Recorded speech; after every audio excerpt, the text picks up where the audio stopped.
आपल्या दिल्लीच्या सफरीच्या दुसऱ्या भागामध्ये म्हणजे दुसऱ्या दिवसामध्ये आपले स्वागत आहे। सुप्रभात। आता आपण राष्ट्रपती भवन बघणार आहोत। राष्ट्रपती भवनाचे तिकीट आम्ही ऑनलाईन काढले होते। हे आहे राष्ट्रपती भवनाच्या 38 क्रमांकाच्या गेट मधून आत आल्यानंतरचे दृश्य। तुमचा जास्त वेळ न घालवण्यासाठी मी व्हिडिओला फास्ट फॉरवर्ड केले आहे, त्याबद्दल मी क्षमस्व आहे।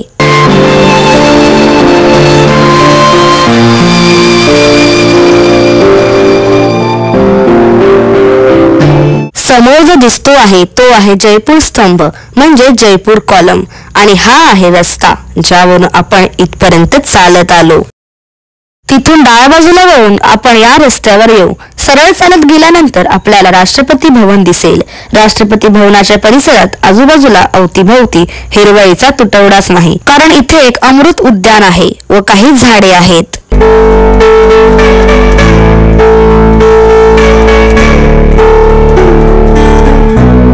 राष्ट्रपती भवन वास्तुविशारद सर एडविन ल्युटन्स आणि हर्बर्ट बेकर यांनी डिझाईन आणि 1912 ते 1929 पर्यंत बांधले होते। 130 एकरच्या विस्तृत इस्टेटवर 5 एकरवर पसरलेल्या या प्रतिष्ठित एच आकाराच्या राष्ट्रपती भवनामध्ये 4 मजल्यांवर पसरलेल्या एकूण 340 खोल्या आहेत आणि 2.5 किलोमीटर कॉरिडॉर्स आहेत। वाह, किती छान उद्यान आहे। राष्ट्रपती भवन पूर्वीचे व्हाईसरॉय हाऊस हे नवी दिल्लीतील कर्तव्य पथाच्या पश्चिमेस स्थित असलेले भारताच्या राष्ट्रपतींचे अधिकृत निवासस्थान आहे। राष्ट्रपती भवनात स्वागत आहे। राष्ट्रपती भवनात मोबाईल फोन्स प्रतिबंधित असल्यामुळे पुढे शूट करू शकत नाही। 26 जानेवारी 1950 रोजी जेव्हा राजेंद्र प्रसाद भारताचे पहिले राष्ट्रपती झाले तेव्हा याचे नाव राष्ट्रपती भवन असे ठेवण्यात आले। जयपूर स्तंभ हा राष्ट्रपती निवासस्थानासमोरील प्रांगणाच्या मध्यभागी एक स्मारक स्तंभ आहे। या स्तंभाची रचना देखील आर्किटेक्ट सर एडविन ल्युटन्स यांनी केली होती। स्तंभ प्रामुख्याने क्रीम सँडस्टोनचा बनलेला आहे, ज्यामध्ये तळासाठी लाल वाळूचा खडक वापरला गेलाय। शीर्षस्थानी एक अंड आहे ज्यावर कास्य कमळाचे फूल आणि 6 टोकांचा काचेचा तारा आहे।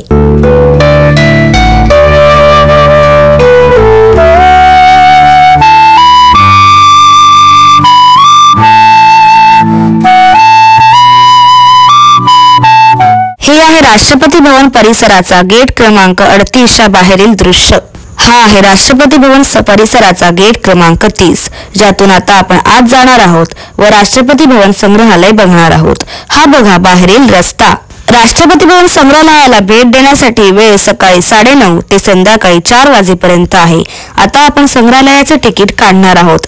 तुम्ही तिकीट ऑनलाईन देखील काढू शकता। ऑनलाईन तिकीट बुक करण्यासाठी स्क्रीनवर दिलेले QR कोड स्कॅन करा।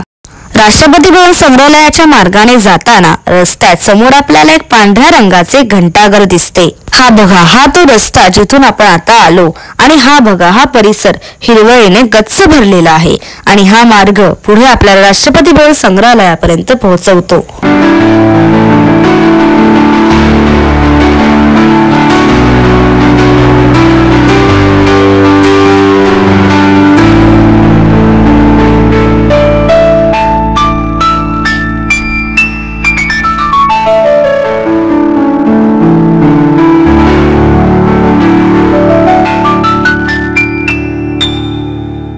हे आहे राष्ट्रपती भवन संग्रहालय, राष्ट्रपती भवन म्युझियम। हे आहे राष्ट्रपती भवनाचे चित्र। हे चित्र फक्त काळ्या रंगाचा वापर करून काढलेले आहे। या बाजूला खरेदीसाठी काही वस्तू आहेत, उदाहरणार्थ राष्ट्रपती भवन चित्र छापील कप, टी-शर्ट इत्यादी। हे आहे प्रवेशद्वार आणि या बाजूला हा आहे मदत कक्ष। हा संग्रहालयाचा पहिला मजला आहे। नमस्कार मित्रांनो, आज मी आलेलो आहे राष्ट्रपती भवन म्युझियम म्हणजे संग्रहालयामध्ये। तर आता त्याच्या आधी आपण गेलो होतो राष्ट्रपती भवनामध्ये, पण तिकडे फोन नेण्यासाठी अलाउड नव्हतं, त्यामुळे आता आपण इथे राष्ट्रपती संग्रहालयामध्ये आहोत। चला पुढे काय काय आपल्याला दिसतंय ते बघूया। आता मी तुम्हाला एक गंमत दाखवणार आहे। तुम्ही जर आतमध्ये हिरव्या भागात जाऊन बसलात व त्या काळ्या कॅमेऱ्यात बघितलेत तर असं वाटेल की तुम्ही त्या घोडागाडीत बसला आहात। तुम्ही याचा फोटो फोन मध्ये काढू शकता। हे आहे राष्ट्रपती भवनाचे छोटे मॉडेल आणि हे आहेत त्याचे आर्किटेक्ट्स, इंजिनियर्स आणि डिझायनर्स। हे मूळ गारामूर्ती नाही, कारण मूळ गारामूर्तीत 11 शिल्पे आहेत. इथे आपण जागा कमी असल्यामुळे फक्त 9 शिल्पे बघू शकतो. हे दांडी मार्चने प्रेरित आहे. ही शिल्पे बनवण्यासाठी फायब्रोप्लास्टिक साहित्याचा उपयोग केला आहे. याची बनावट धातूसारखी वाटते, पण धातू वापरलेला नाही आहे. हा भाग राष्ट्रीय स्वातंत्र्य लढ्याचे काही महत्वाचे क्षण दर्शवितो. इथे 1905 ते 15 ऑगस्ट 1947 पर्यंतच्या महत्वाच्या घडामोडी दाखवल्या आहेत. आपला स्वातंत्र्य लढा 1905च्या आधीपासूनच सुरू झाला होता. 1905 रोजी विभाजित करा आणि राज्य करा धोरण याची सर्वात पहिले बंगालमध्ये अंमलबजावणी करण्यात आली होती. थोडं पुढे आल्यानंतर आपल्याला महात्मा गांधींचे दांडी मार्च दिसते. यानंतर आपल्याला एक गोलाकार टेबल परिषद दिसते. येथे आपण त्यावेळेच्या काही राष्ट्रीय काँग्रेस राजकीय नेते बघू शकतो. इथे आपला पहिला स्वातंत्र्य दिन 15 ऑगस्ट 1947 रोजी साजरा करतानाचे काही दृश्ये आहेत.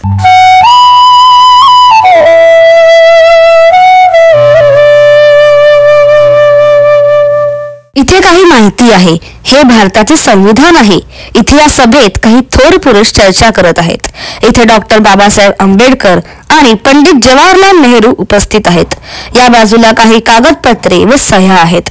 थोडा पुढे गेल्यावर हिंदुस्तान रेकॉर्ड्स म्हणजेच देशभक्तीपर गाण्यांच्या ओरिजिनल रेकॉर्डिंग्स आहेत. तुम्हाला इथे देशभक्तीपर गीते विविध भाषेत ऐकता येतात. उदाहरणार्थ मराठी, हिंदी, संस्कृत, कोकणी, पंजाबी, नेपाली, तमिळ, तेलुगू, गुजराती, बेंगाली, कन्नड, काश्मीरी, आसामी, मलयालम, ओरिया, उर्दू. देवियों और सज्जनों, 1931 में लौटिए और इस महल पर गौर करें जहां 2 प्रख्यात राजनेताओं ने अभी समझौता किया और महात्मा गांधी शीघ्र ही अग्र प्रांगण में आतुरता के साथ प्रतीक्षारत अपने अनुयायियों से मिलने बाहर आएंगे. उनसे मिलिए और नए युग की भोर में उनके साथ चलिए.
बघा किती छान दगडातील कोरीव काम आहे.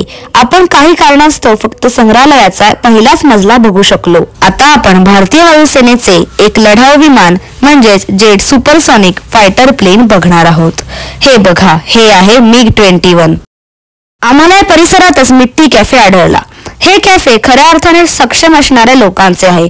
जरी ते अक्षम असले किंवा वेगळ्या पद्धतीने सक्षम असले तरी त्यांच्या जिद्दीला आणि मेहनतीला तोडच नाही. आता हेच बघा, हे कॅफे त्यांनी किती छान प्रकारे सजवले आहे ते तुम्हीच बघा.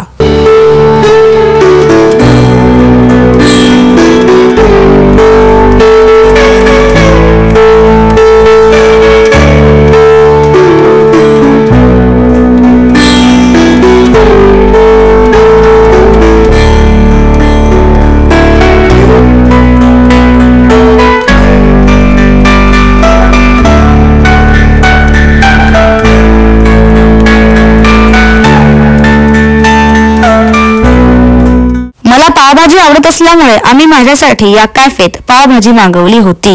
INS विक्रांत ही भारतीय नौदलाच्या सेवेत असलेली विमानवाहू नौका आहे. भारतातील 4थे वाहक आहे आणि भारतात बांधले गेलेले पहिले वाहक आहे. हे बघा कारंजे आणि पाण्याचे तुषार.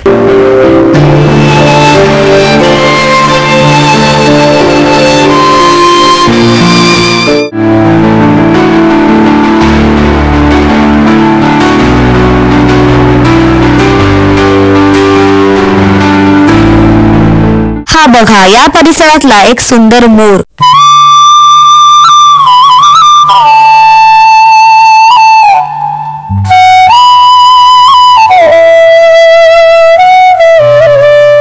आता आपण राष्ट्रपती भवन संग्रहालयातून निघालो आहोत व थोड्याच वेळात लोटस टेम्पल बघणार आहोत, ज्याला बहाई उपासना मंदिर असे देखील म्हणतात. ही बघा भाविकांची किती गर्दी आहे. आत जाण्यासाठी एका रांगेत उभं राहावं लागतं. हे या मंदिराचे मुख्य प्रवेशद्वार आहे.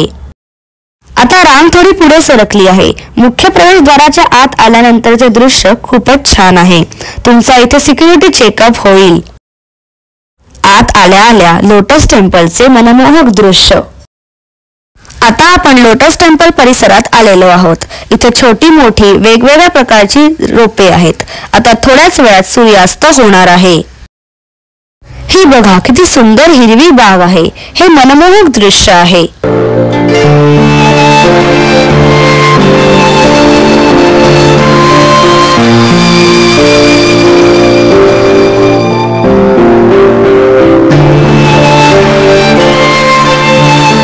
हे उपासना मंदिर सर्व धर्म व जातींच्या लोकांसाठी प्रार्थना व ध्यानाचे एक स्थान आहे. लोटस टेम्पल हे नाव त्याच्या रचनेवरून पडले आहे. हे मंदिर इराणी वास्तुविशारद फॅरिबोस साहबा यांनी डिझाईन केले होते. मंदिर सोमवार वगळता सर्व दिवस सकाळी 9 वाजता उघडते व संध्याकाळी 5 वाजता बंद होते. तुम्हाला प्रश्न पडला असेल आपण नक्की कुठे चाललो आहोत, तर आपण कर्तव्य पथला आहोत. आता आपण इंडिया गेट बघणार आहोत. इंडिया गेटला जाण्यासाठी कृपया अंडरपासचा उपयोग करावा. आपण अंडरपासनेच जात आहोत.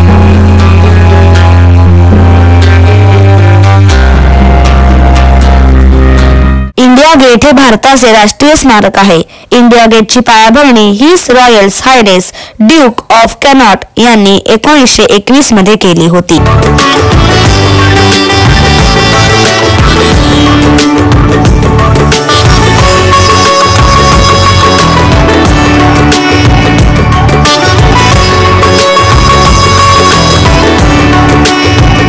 हा आहे इंडिया गेटच्या मागे असलेला नेताजी सुभाषचंद्रांचा पुतळा. नमस्कार मित्रांनो, तर आज मी आलेलो आहे इंडिया गेट दिल्लीमध्ये. इंडिया गेटची रचना देखील सर एडविन ल्युटन्स यांनी केली होती. इंडिया गेटची उंची सुमारे 138 फूट म्हणजेच 42 मीटर आणि रुंदी सुमारे 9.1 मीटर आहे. आता आपण दिल्ली हाट येथे पोहोचलो आहोत. इथे येऊन आपल्याला संपूर्ण भारताचे एकत्रच दर्शन घडते. इथे भारतातील विभिन्न प्रांतातील हस्तशिल्प प्रदर्शित करणारी दुकाने आहेत. हे आहे दिल्ली हाटचे मुख्य प्रवेशद्वार. हे बघा, हे आहे दिल्ली हाटच्या मुख्य प्रवेशद्वाराच्या आत शिरल्यानंतरचे आतील दृश्य. समोर आपल्याला एक मोठी स्क्रीन दिसते व त्यावर एक व्हिडिओ दिसतो. या बाजूला खाली काही वस्तू विकायला दिसतील. तुम्हाला हवे असेल तर तुम्ही या वस्तू खरेदी करू शकता. आता आपण दिल्ली हाटच्या आत प्रवेश करण्यासाठीचे तिकीट दर जाणून घेऊया. प्रौढांसाठी 30 रुपये, 5 ते 12 वर्षीय मुलांसाठी 20 रुपये आणि परदेशी पर्यटकांसाठी 100 रुपये आकारण्यात येतील. दिल्ली हाटमध्ये बरेच विविध प्रकारची दुकाने आहेत, जसे मातीची भांडी, कपडे इत्यादी. तुम्हाला इथे काही शॉल्स देखील बघायला मिळतील. हे बघा, हे आहेत खाण्याचे छोटे रेस्टॉरंट टाईप दुकाने. इथे तुम्हाला भारतातील बऱ्याचशा राज्यांचे खाणे व त्याची चव चाखायला मिळते. आम्ही साडा पंजाब मध्ये जेवलो, म्हणजे पंजाबच्या खाण्याची चव चाख व गोलगप्पे म्हणजेच पाणीपुरी खाल्ली. आता आपण इथून निघत आहोत. इथे थँक्स फॉर व्हिजिटिंग दिल्ली हाट असे लिहिलेले आहे. किती छान दृश्य आहे.